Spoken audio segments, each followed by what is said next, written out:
I would like to discuss the setup of the wheelchair in terms of fitment for the patient, as well as some adjustments that may be necessary. The first thing to set is the length of the frame, as well as the attachment into the harness. It is important to get the back legs so they sit comfortably in the saddle at the back, and then from there the attachment points of the harness should be as far forward as possible. In a step-in harness, usually there's only one place to attach it, so that's quite simple. The nice thing about a step-in harness is it's easy to get the patient in and out of once it's attached onto the frame, which is usually achieved with cable ties. If you are using another type of harness, for example an H harness or one of the Rogs Adventure harnesses is one that I often find works well for a lot of patients.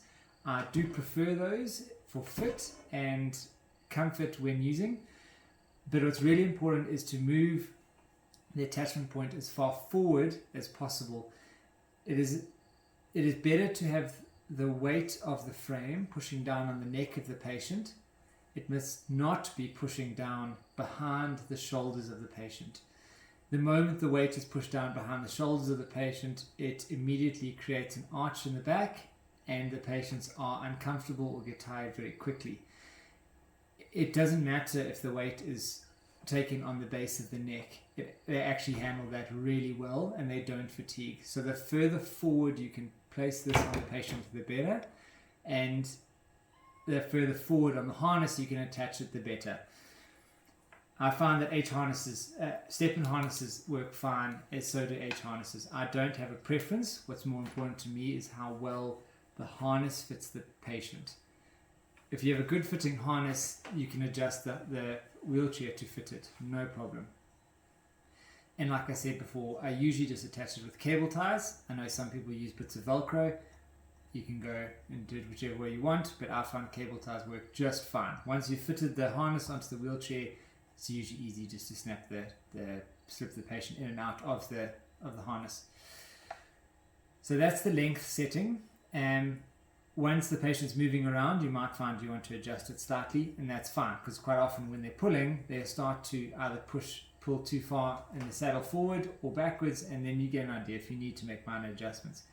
But there is a lot of room to adjust these frames. They can go very long and they can go very short. So there's a lot of room to move. When fitting it, the frames are designed to flex towards the end.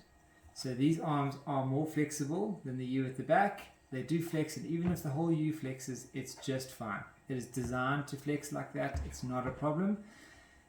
And also when they are moving and they're pulling really hard, quite often the whole frame will flex from side to side a little bit. Not a problem. It's really not a stress. The plastic handles it just fine.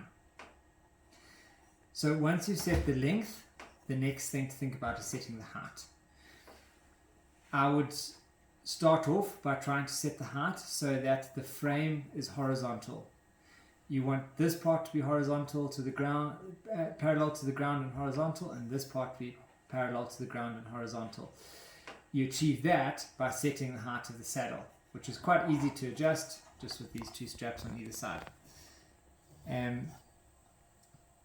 Once the patient is hanging here and this is level, then you need to be looking at the height above the ground in terms of how the legs are dangling and that sort of thing.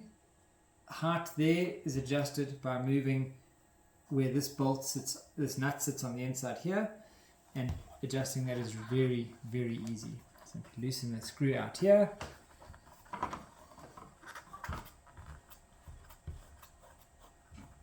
The entire wheel assembly, including its bearings, comes off.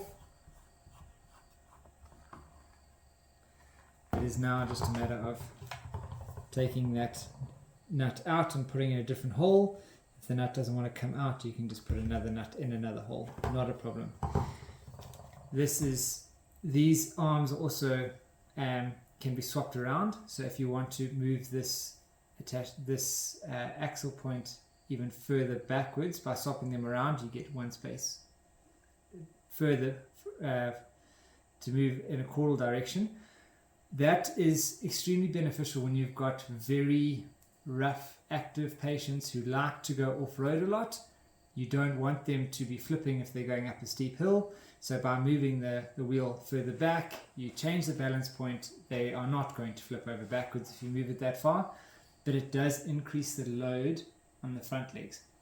So that becomes a bit of a concern. You have to have a pretty fit, strong patient for that.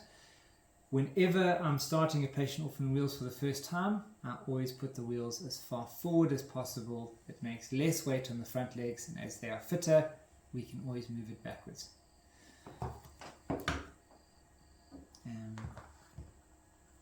Then that's really the most important adjustments you need to be making, and you can adjust things as time as you go along. Then when it comes to the back legs, the stirrups, I call them stirrups at the back to hang up the back legs, they're optional, they slide in and out, and they're very easy to adjust in height, so that's not a problem at all.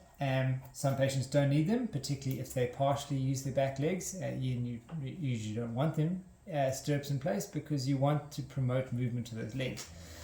However, some dogs, you want to take them for a walk. It's nice to be able to hook the legs back sometimes and unhook them at other times, and that's very beneficial.